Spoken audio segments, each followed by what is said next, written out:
Kaixo eta ongi etorriak egun berri batera, gaur abuztuak 26, asteartea, bi elkarrizketa izango ditugu hemen platoan. Alde batetik, Peio Iturriarekin egongo gara farmazialaria dena. Peiok farmakoek gidatzerako orduan izan dezaketen eragin eta ondorioez ohartaraziko digu, eta honen inguruan dituko gara berarekin. Eta beste alde batetik, Leire Matxinarekin egongo gara hizketan. Urroz Bila ikastaroaren 4. edizioa aurkeztera dator Leirek, eta honen inguruan arituko gara berarekin. Baina bi elkarrizketa hauekin hasi baino lehen, goazen gure betiko edukia ikustera.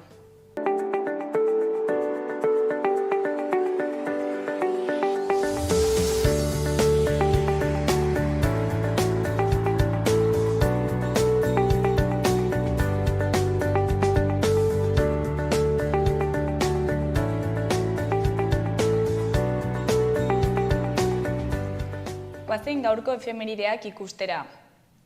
Gaurko egun batean, baina 1901 Miguel Unamuno idazleak euskararen aurkako diskurtso sonatua egin zuen Bilboko lore jokoetan. Euskara modernitatearekin bat egiten ez zuen hizkuntza zela edota gaztelaniaren alde alboratu behar zela esan zituen. Hileta duina egin eta zientziaren eskuetan utzi behar zela ere esan zuen. Txistuka hartu zuen hainbatek eta iskanbila sortu zuen garaiko giro abertzaleetan. Oraindik ere eztabaida sortzen dute hitzok.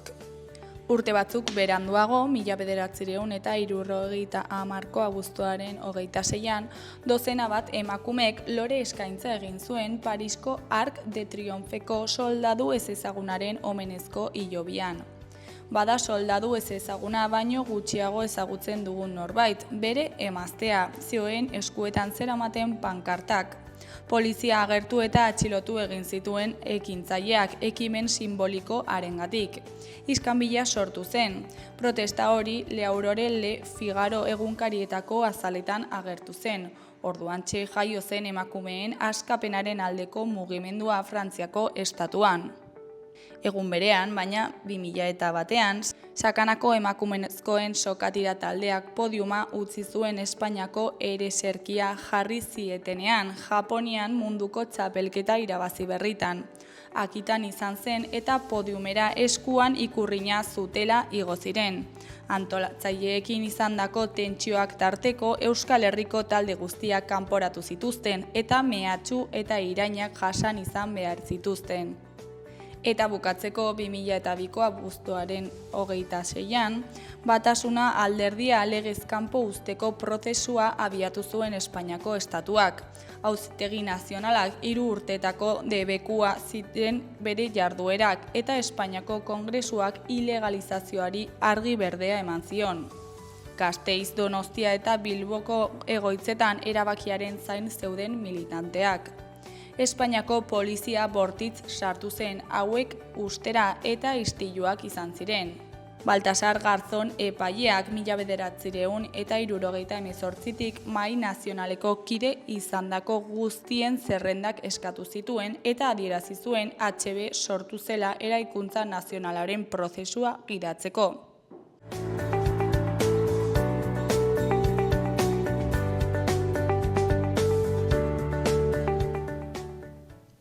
Ikus dezagun gaurko egunkarien azalek zer dioten.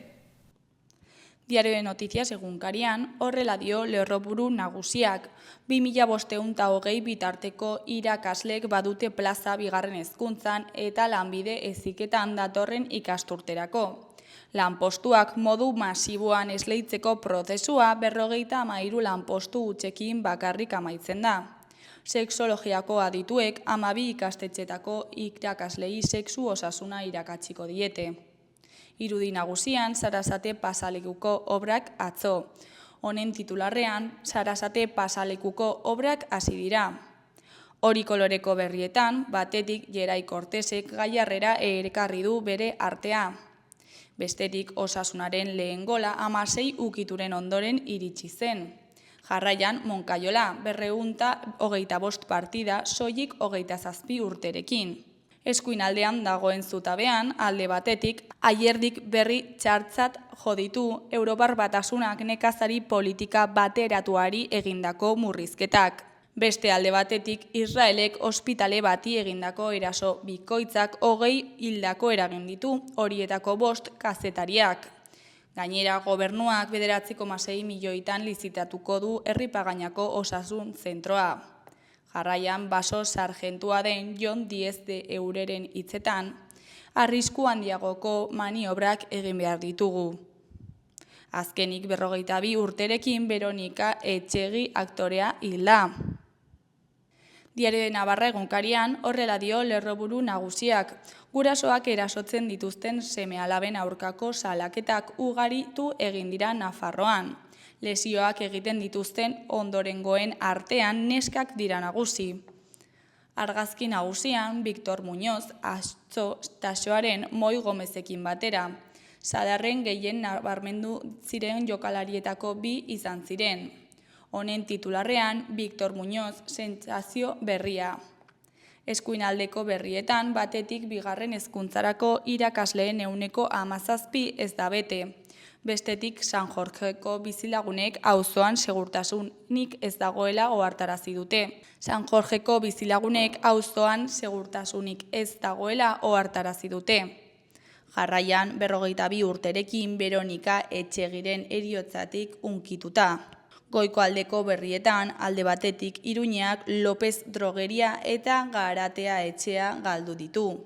Beste alde batetik Belaguako igoera astelenean hilak bat itxiko da. Bukatzeko Flamenko on fire gaurtik aurrera iritsiko da Iruñera. Gara egunkarian, honen titularrean, babes zabala Ipar Euskal Herrian autonomia handiagoa lortzeko. Ikerketa batek agerian uzten du estatu frantseseko lurraldeak eta hizkuntzak aitortzearen aldaketak egiteko gizarte laguntza berria. Argazki nagusian pertsona bat kamerak kanon zikin bat heltzen ikus dezakegu.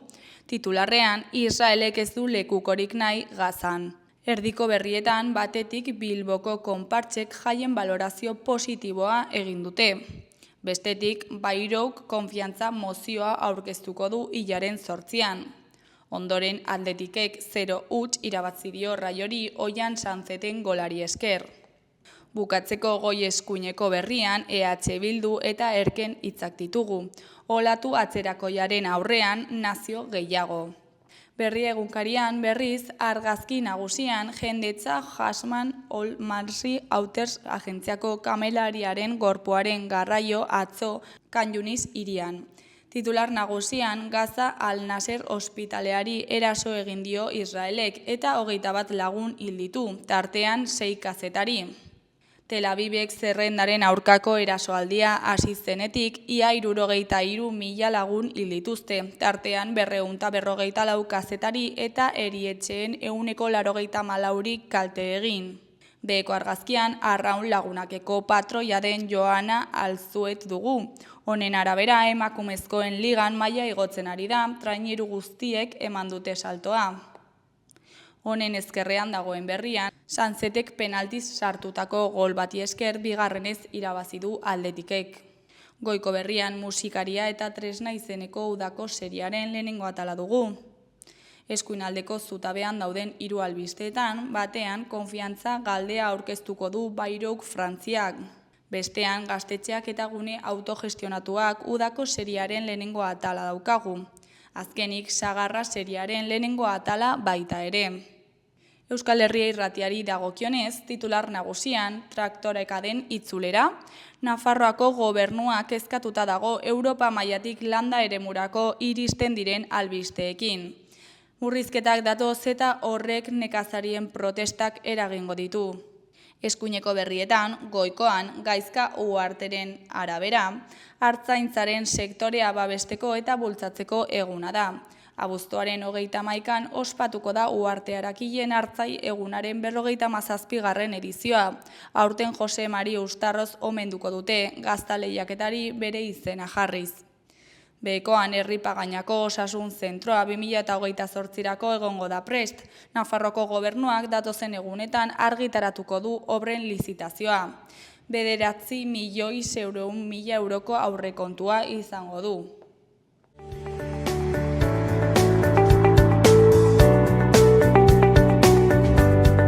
Kaixo, hasieran aipatugun bezala, orain Peio Iturriarekin gaude, farmazialaria dena. Kaixo, zer moduz?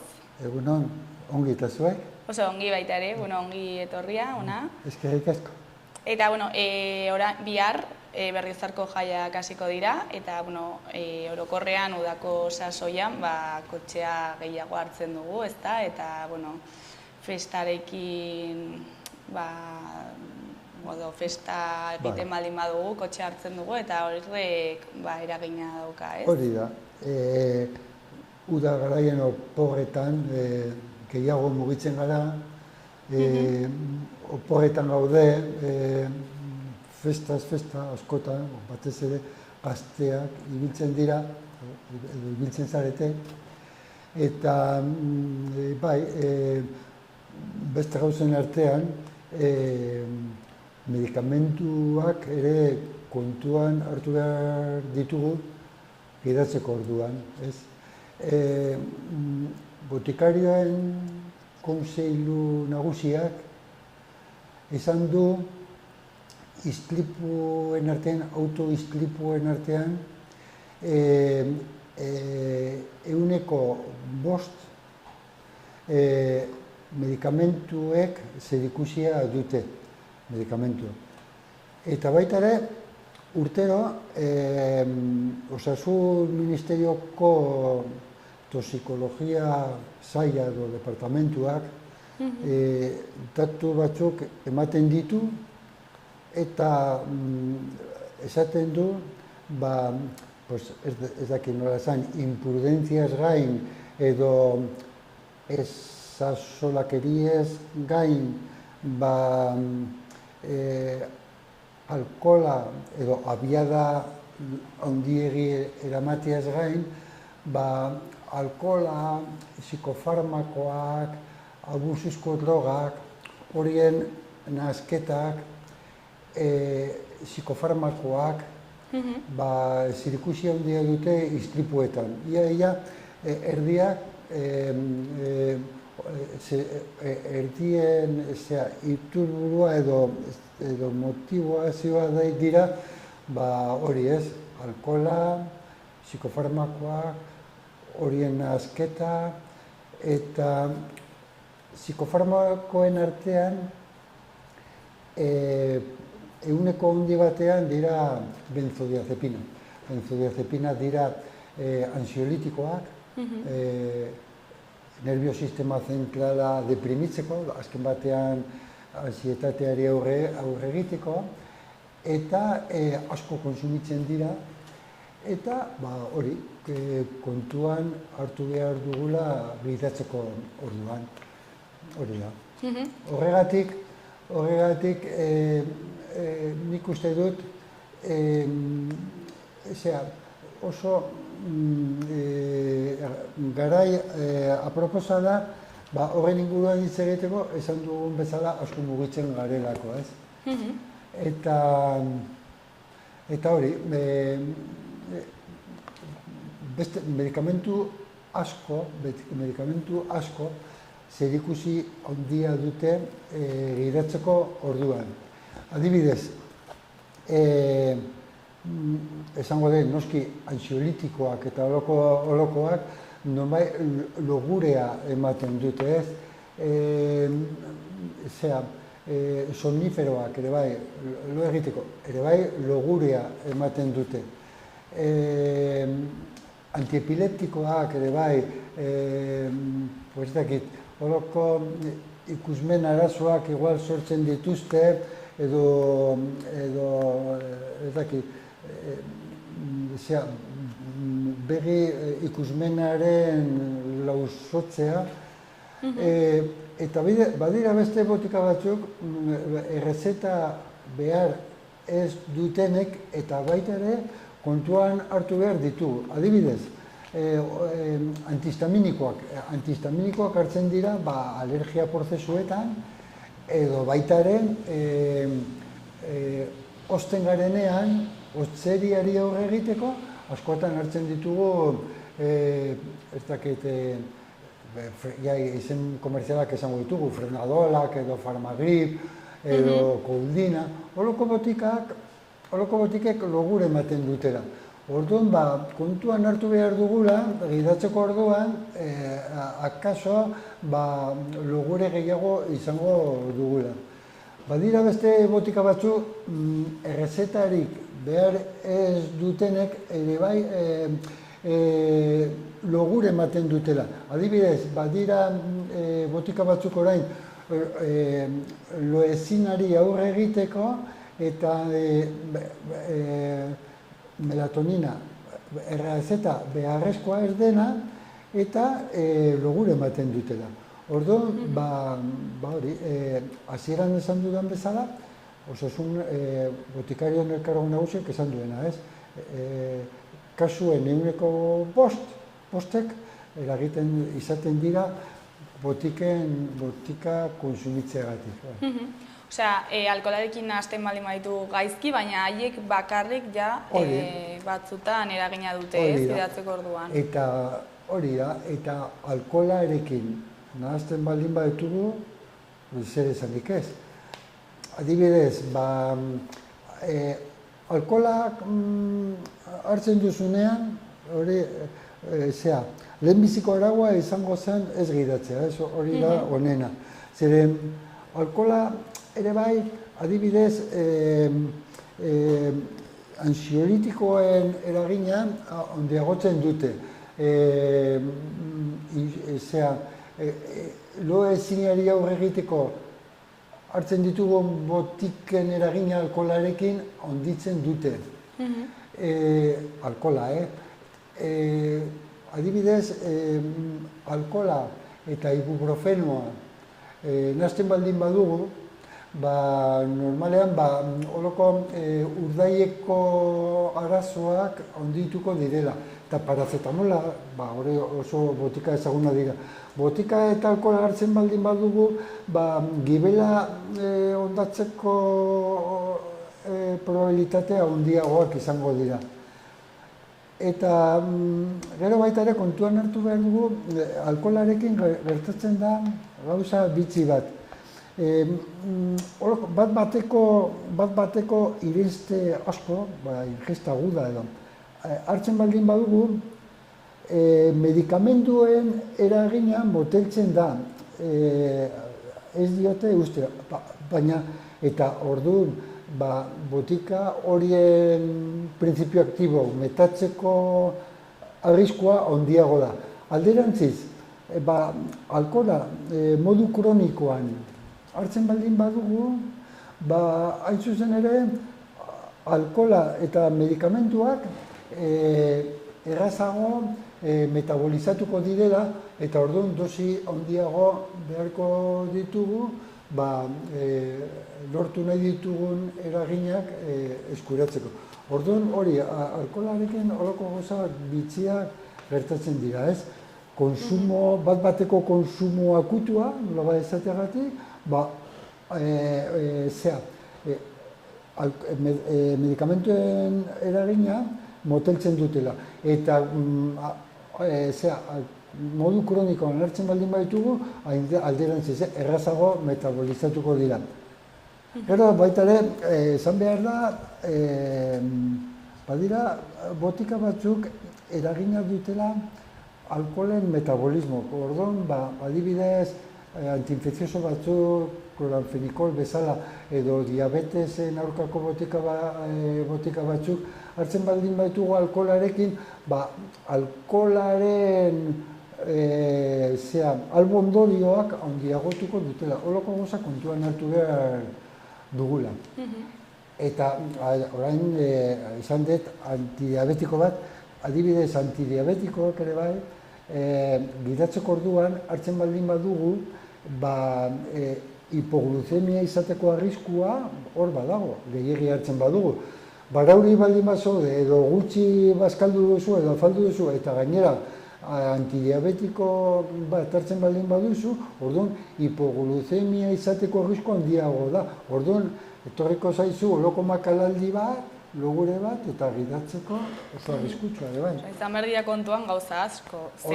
Ez da berdin alkohola modu puntual batean hartzea, edo egunero hartzen baduzu, desberdinera egiten duzu. Hori da, oso desberdina da, esan duguna, ez?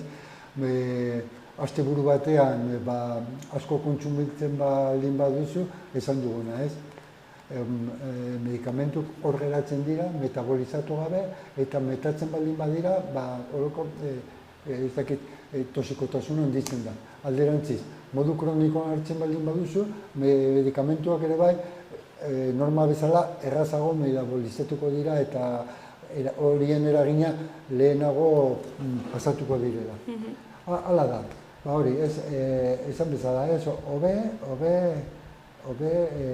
alkoholik ez hartzea, eta medikamentuen kasuetan, hor ekarri ditut botika batzuk, hor, jendea badaki, badira, ez denak ez, baina botika batzu badituztela holoko triangelu bat. Erakutsi kamerara. Hor, badute triangelu bat, alde gorriak, barrualdea da txuria, eta justu barrualdean dago auto bat. Eta da trafiko seinale bat bezala, horrek ez du esan nahi, botika hau hartzen baldin baduzu gidatutu ezin duzunik.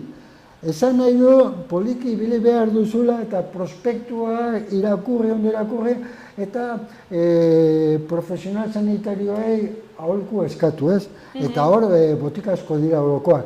Adibidez, hau da ansiolitiko bat, hau da analgesiko bat, analgesiko opioidea, eta baita ere badu hemen holoko triangelutxu bat, hau ere bat ansiolitiko da, hau komentatu dizut. Botika honek ez du rezeta beharrik eskuratzeko. Baina da antihistaminiko bat loa errazteko. Eta baita ere badu bere triangulutxua. Eta hor adibidez hau da hipnotiko bat, eta noski hipnotikoa badu baita ere triangulutxo hori prospektua erakurtzeko edo aholkua eskatzeko.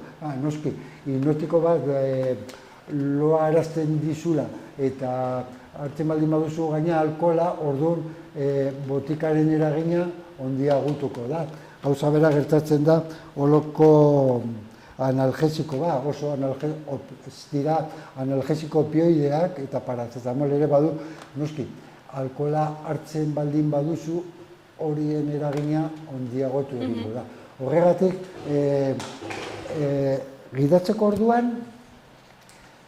orduan medikuak botika bat errezetatzen baldin badizu, honena ez gidatzea. Edo gidatu behar baldin baduzu, ibilbide laburra egin, botza egin. Eta zer esanik ez, botika horrez gain beste botika hartzen baldin badituzu. Eta gauza bera, medikuak aldatzen baldin badizu botika baten dosia, hori bai kontuan hartu gidatzeko orduan. Zeren batez ere hasiera batean, ez? Hasiera batean. Zeren ondorioak gidatzeko orduan oso kaltegarriak izan daitezke.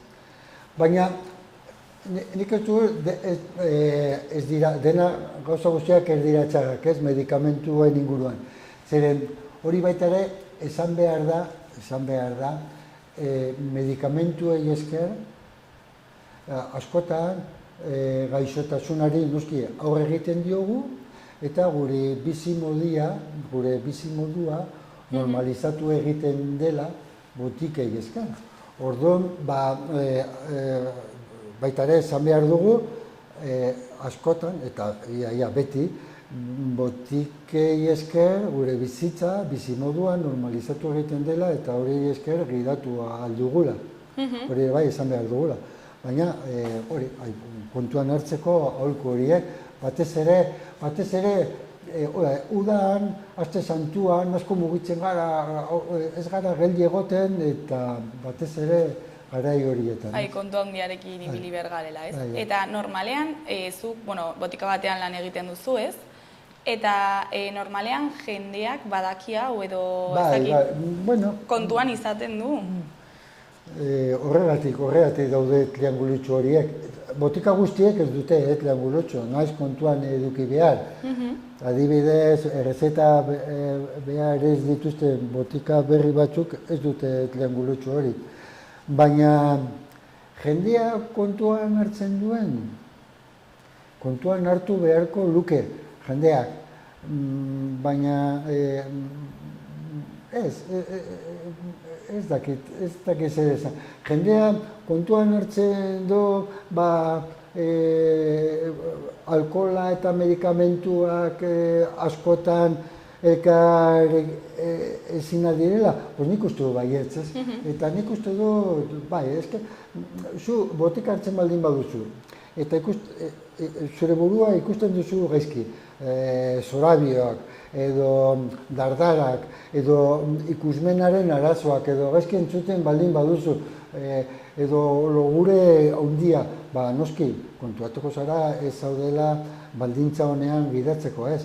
Orduan, nik uste dut zure gorputzak esaten dizu onena, logikoena dela ez gidatzea. Orduan, gorputzak, ez baldin baduzu kasurik egiten, gorputzak esango dizula, hobe duzula ez gidatzea. Edo,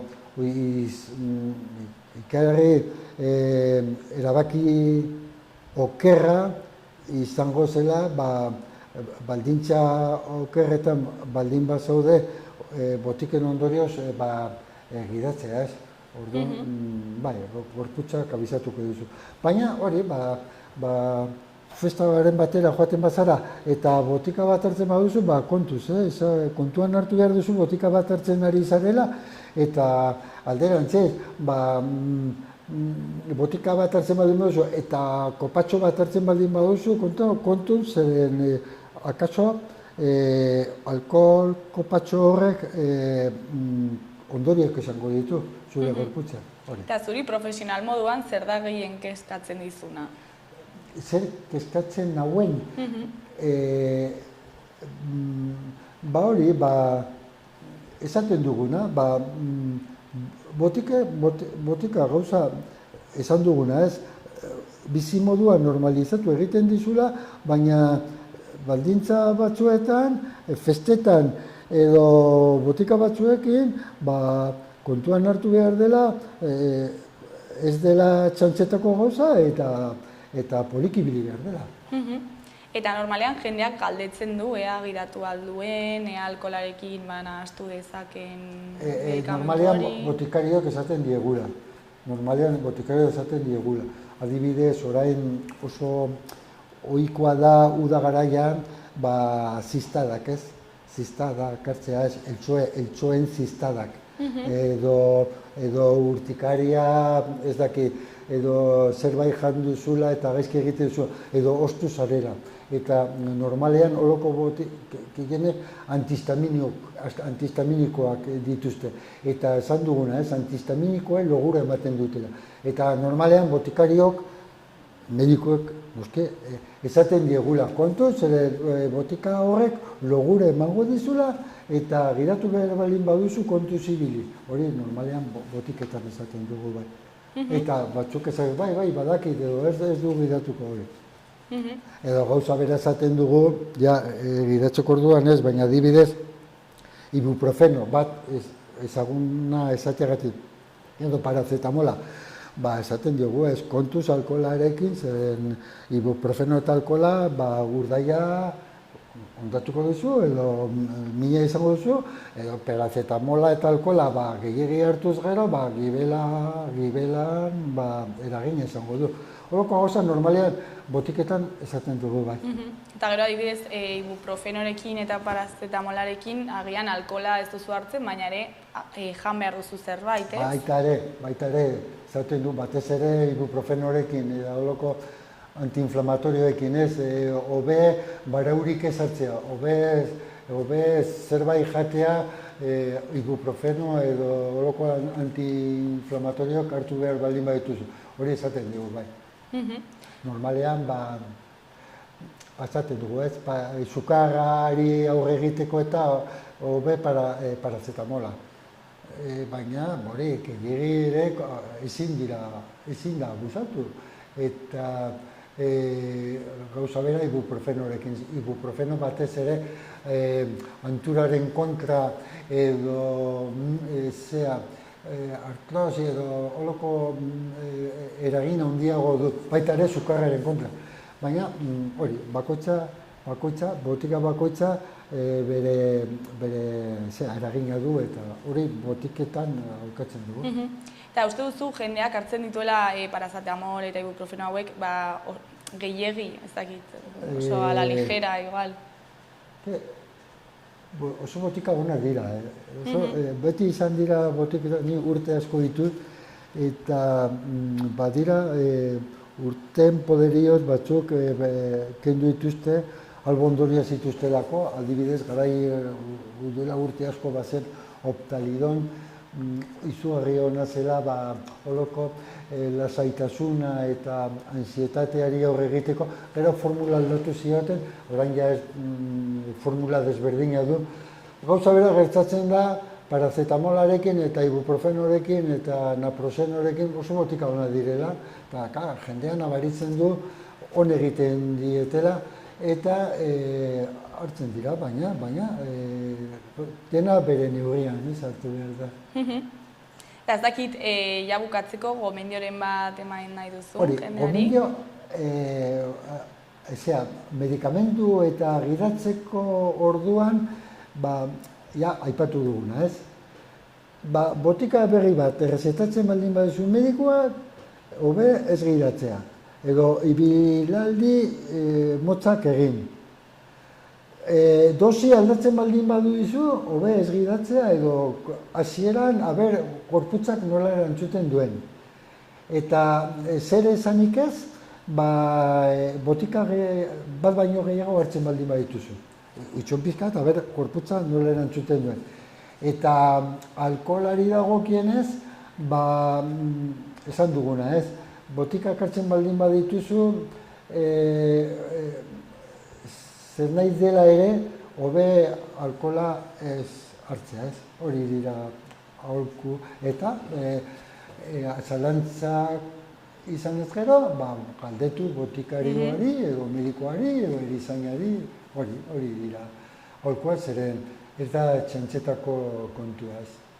Gidatzea eta baldintza okerrean gidatzea, txarra dela. Eta berdin dio, gero baita ere ez dut esan, baina deno desberdinak gara, eta ez da berdin, dena genetikoki desberdinak gara, ez gara berdinak gizonezkoak eta emakumezkoak, ez gara berdinak adinekoak edo gazteak, eta holoko gauza kontuan hartu behar dugu, eta batez ere ikusi gure gorputzak nola erantzuten duenez. Eta gorputzaren pisua ere... Baita ere. Eta nola zauden, nekatuta baldin bat zaude edo ez, edo aparauri zauden edo ez, edo lo gutxi egin duzun edo ez, holoko gauzak eragina handia dutela, faktore asko, ez? Bai, faktore asko, Eta, Peio, apuntatuko ditugu gomendio hauek, eta ez dakit zerbait gehiago komentatu nahi duzun. Ez, batez ere, handikan udan gaude ondo pasatu udan eta pesarka handi bat ikusle eta entzule guztiei. Primeran, zuri ere eskerrak eman gurera etortzeagatik eta gomendio hauek azaltzeagatik. Ez horregatik, oso gustora etorri naiz. Ea zer moduz bukatzen dugun, da? Hori da, ondo, espero dezagun oso ondo bukatzen. Hori da, mila esker, Peio. Ez horregatik.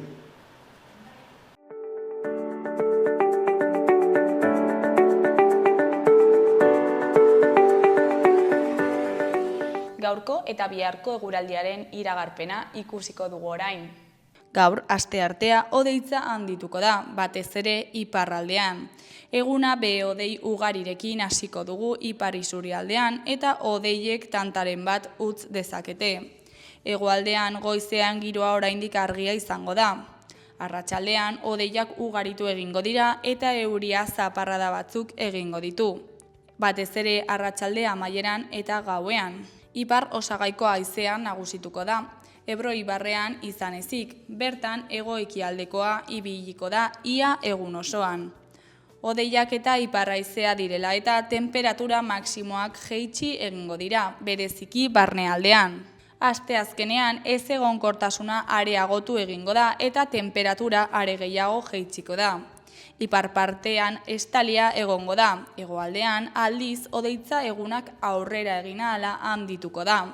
Euri pixka bat egingo du, bereziki arratsalde gau partean eta ekialdean bertan zaparradak mardulagoak izan daitezke eta ekaitzak jo dezake baita ere. Ipar eta ipar-mendebaldeko haizea nagusituko da. Hala ere, Ebro ibarrean egunaren lehenengo orduetan oraindik hego-ekialdeko haizea ibiliko da. Temperaturak jaisten jarraituko du. Hegoaldean ez dira 30 graduak gaindituko eta iparraldeko leku askotan ez da 24 gradura iritsiko.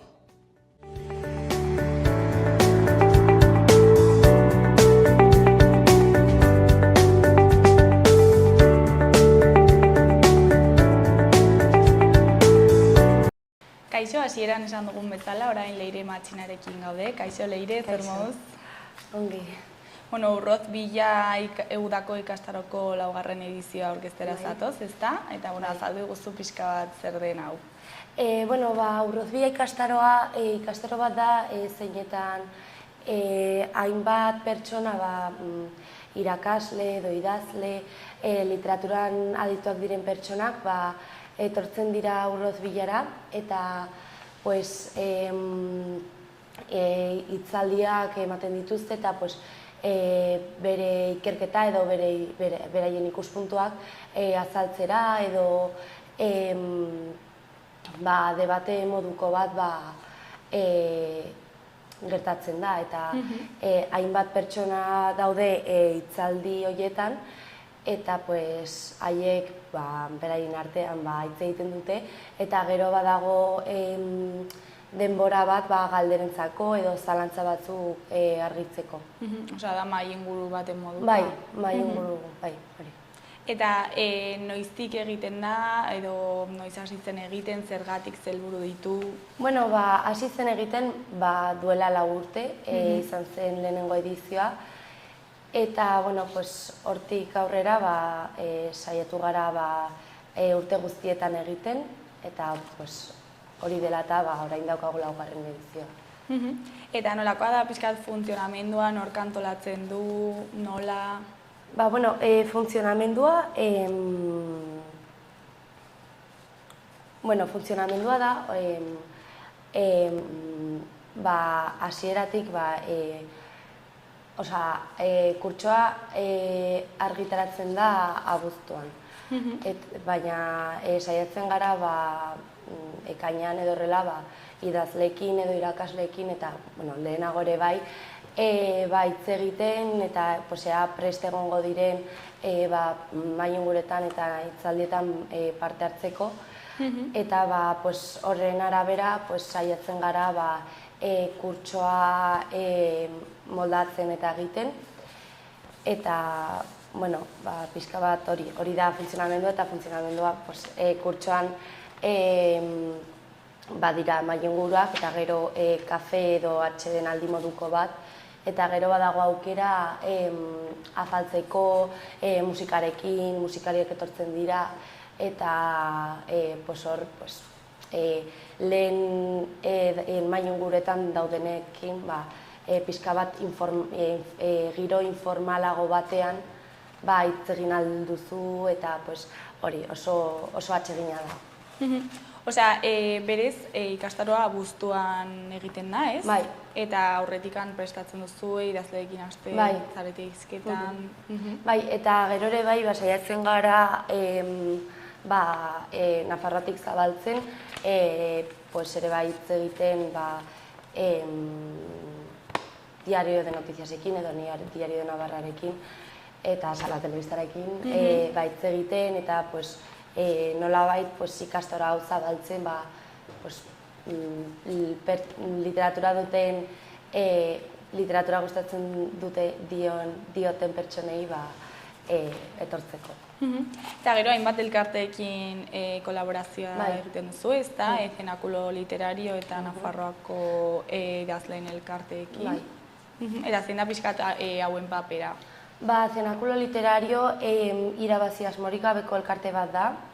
Eta, bueno, Zenakulo Literariok literatura jarduerak sustatzen ditu, aurrentzako eta gaztentzako, adibidez urte honetan izan da lehenengo urrezko luma gazten lehiaketa, lehiaketa bat zeinetan haien idazmenak aurkezten zituzten. Eta gero Nafarroako elkarte idazleak bai laguntzen dute hainbat idazle elkarte horiek, parte hartzen duten elkarte horietan etortzen dira kurtsora. Orduan idazleak etortzen dira eta mahai inguruetan parte hartzen dute eta hori da bere ezakit laguntza hori etortzen direla eta mahai inguruetan bere ikuspuntua edo bere lanak ere bai aurkezten dituzte eta hori da bere. Eta elkarte hauetaz aparte, ezakit beste kolaborazioren bat egiten duzu edo laguntza beste alde batetik jasotzen duzuen? Bai, etortzen dira ere bai unibertsitateko hainbat irakasle, hori esan dudan bezala idazleak ere bai etortzen dira, edo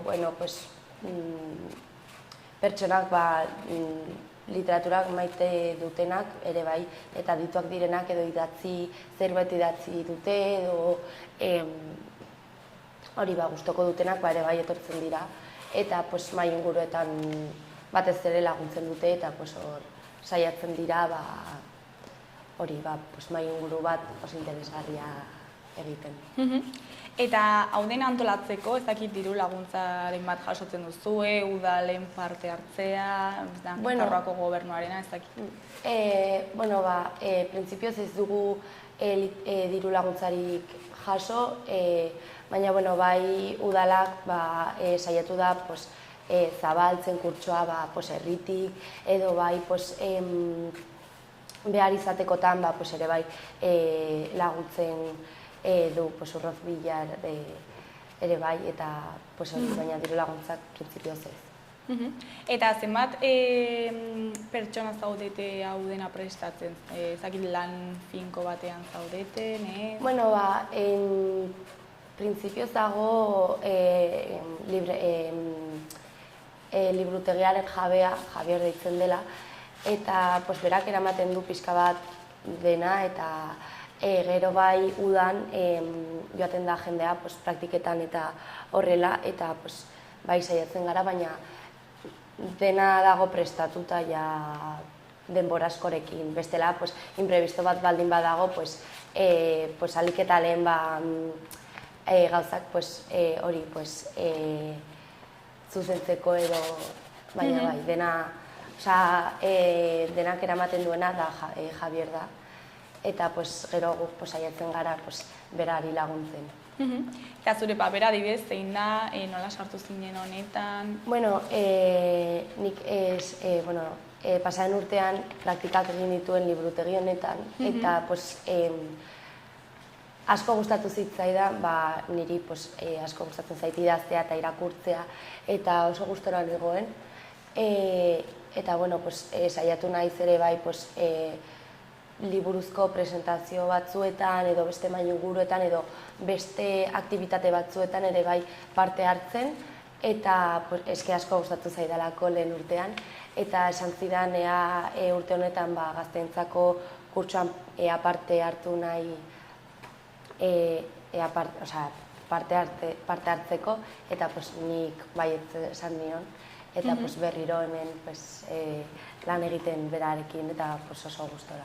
Eta aurrekin zer moduz moldatu zara? Ongi, pasaren urtean oso gustora egon nintzen, ere bai modu bat da, aurrak literaturara eta irakurtzeko ohitura hartzen dute, eta hainbat gauza ezberdin egin genituen, adibidez, liburu bat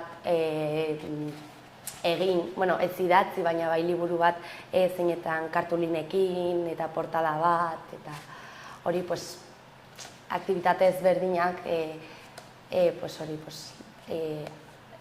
irakurtzeko ohitura hartzeko edo ezakit, baina oso ongi. Eta, esan dugun bezala, aurten 4. edizioa da, zein da aurtengo leloa? Aurtengo leloa da un viaje literario por la historia. Eta zergatik aukeratu duzue izenburua, zen esan nahia? Gaur egun historia oso importantea da, eta batez ere bizitzarako eta jakiteko herri baten historia edo eta ere bai literaturarentzat oso importantea da historia, eta kurtso honetan hasiko gara lehenengo idazleekin, eta gero pasatuko gara gaur egungo idazleekin, adibidez ere bai hitz egingo dugu nobelaren historia, literatura hasiko gara hori jatorriekin, eta gero pasatuko gara zerbait aktualerago. Osea, pixkat literaturaren historia kontatu duzu.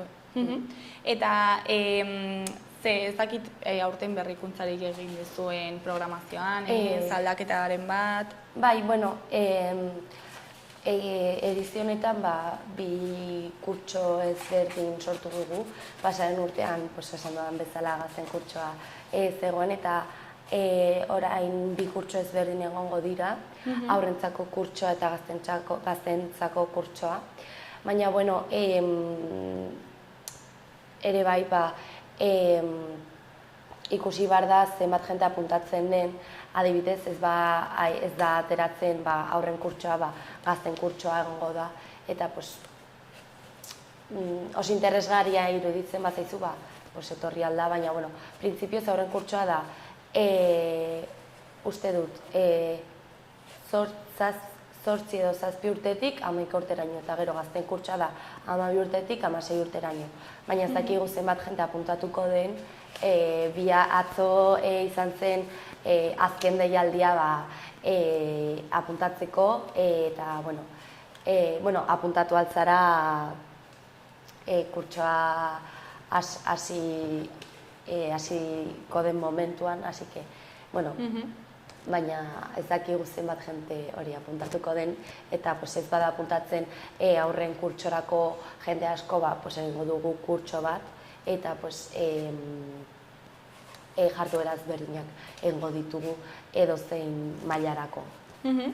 Eta noiz hasiko dira kurtsoak, noiz arte apuntatu daiteke, non? Kurtsoa hasiko da ostegun honetan, osteguna abuztuak 28, eta hasiko da 4:00, kurtsoa da arratsaldean, gero ostiralean abuztuak 29 ere bai 4:30 arratsaldean, eta gero larunbatean abuztuak 30 hasiko da 10:30, eta larunbatean poesiako lehiaketa bat egongo da, oso interesgarria iruditzen zait, eta pertsonak gustatzen bazaizu idaztea eta poesia idaztea, animatzen zaituztet etortzera. Oso polita izan daiteke, hori poemak eta bar irakurtzea, eta lehiaketa bat da, baina uste dut oso interesgarria izango dela. Eta gero ere bai, igandean egongo da literaturazko tailer bat, ere bai goizean. Orduan, hau prezio ezberdinak dituzte, badago inskripzio edo izena emateko edozein egunetara joateko 20 €, gero 10 euro egun bat, eta gero gazteen kurtsorako 15 euro. Eta, bueno, hau, lehen esan dudan bezala egongo da tarte bat zeinen non kafea eta hartuko dugu edo atxeden moduko bat. Eta gero afaltzeko ere bai egongo da rato bat eta hori 18 euro balio du. Baina nik uste dut pena merezi duela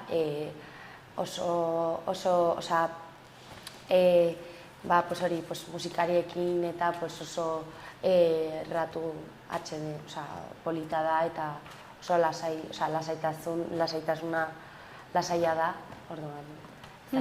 Gero ere bai, igandea literaturazko tailerra doa aparte eta 15 euro kostatzen du. Eta izena emateko urrozvilladelibro@gmail.com edo deituz telefonoa 609-40-802-8204. Eta, izena emateko ez dago fetxa tope bat, baina lehenik eta lehen interesa baduzute apuntatu. Eta ezakit baiareko pertsona bat izan behar zaren, bertan bizi behar zara apuntatzeko edo zeinek apuntatu daiteke? Edozein pertsona apuntatu alda eta hori, denak. Eta ezakit bertakoak ez ziren pertsonentzat aukeraren bat jartzen duzuen, autobusa edo? Bueno, printzipioz ez dugu jarri, baina lehen edizioan bai pentsatu genuen jartzeko etxe rural bat, baina orain jendea nahi badu lekua eta bizitatu beste hoteletan edo hostaletan gaua pasatu aldute, baina Iruñatik oso hurbil dago, 20-30 minutu, eta agian pertsonitzako errazagoa da kotxean etortzea, baina bai egia esan da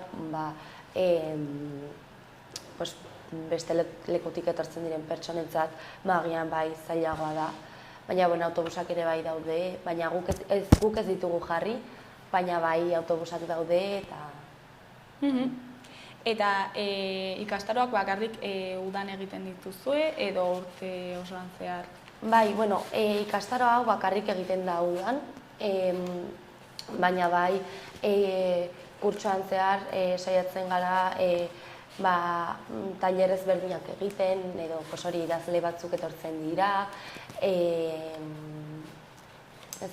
Oso interesgarria da ere bai liburu azokak egiten dituzte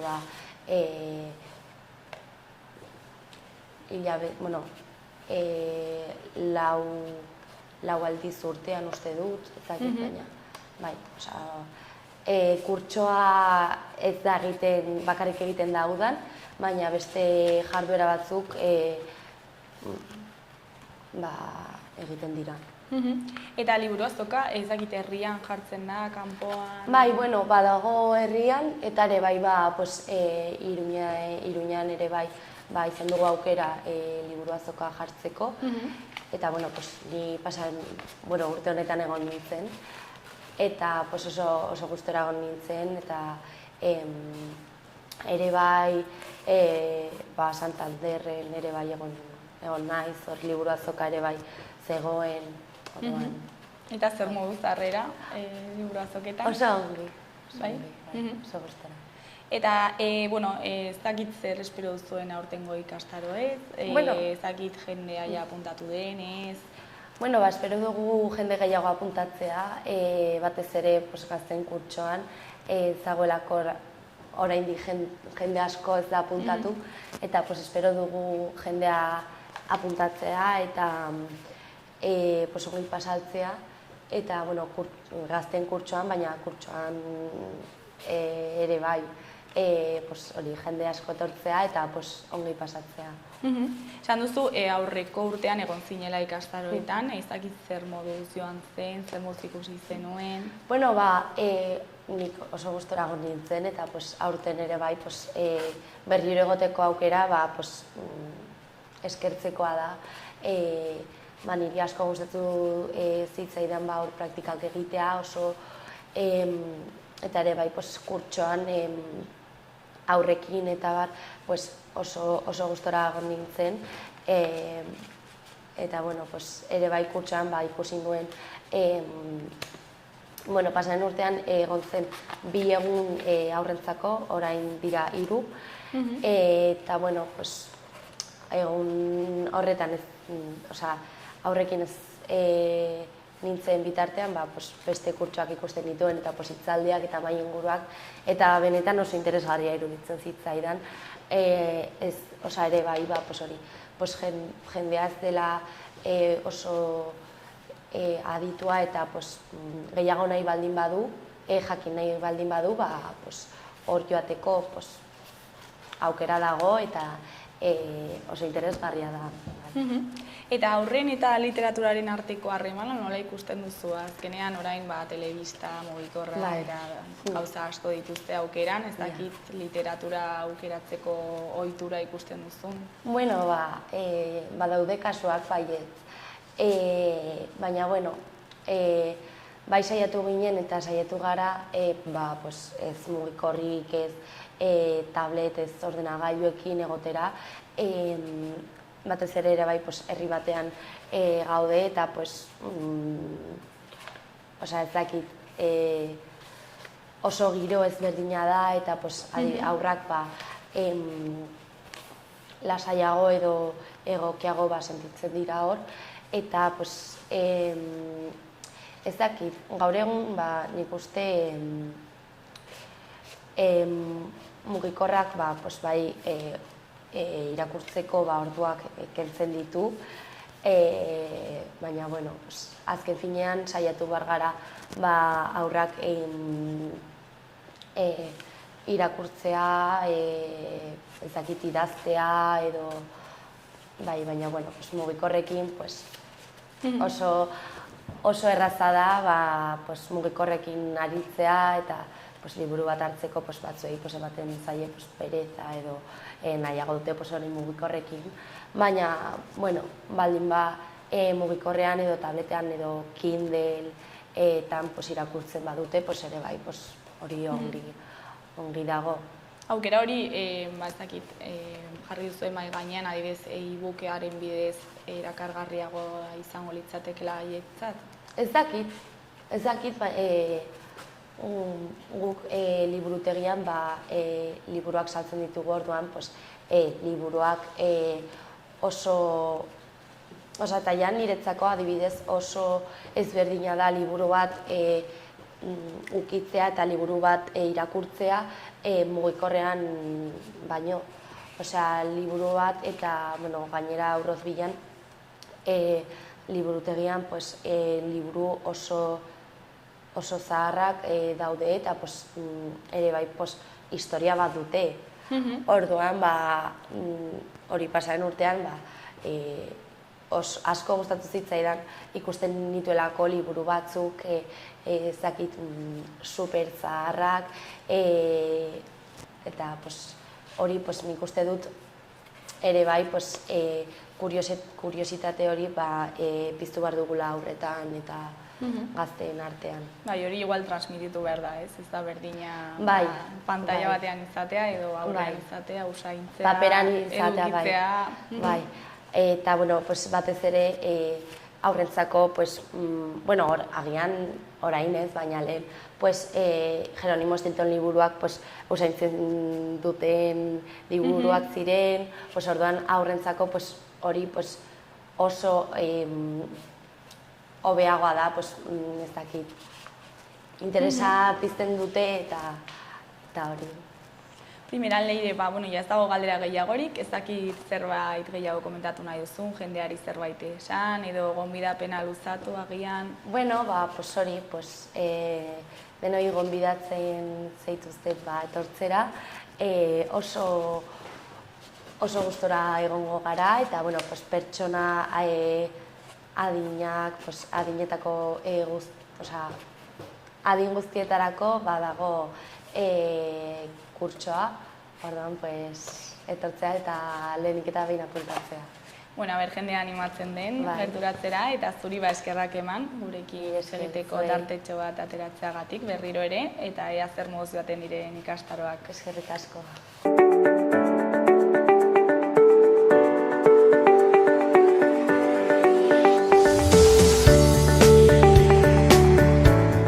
Gaurkoz, hau izan da dena, bihar itzuloko gara eduki eta elkarrizketa berriekin. Bihar arte, agur!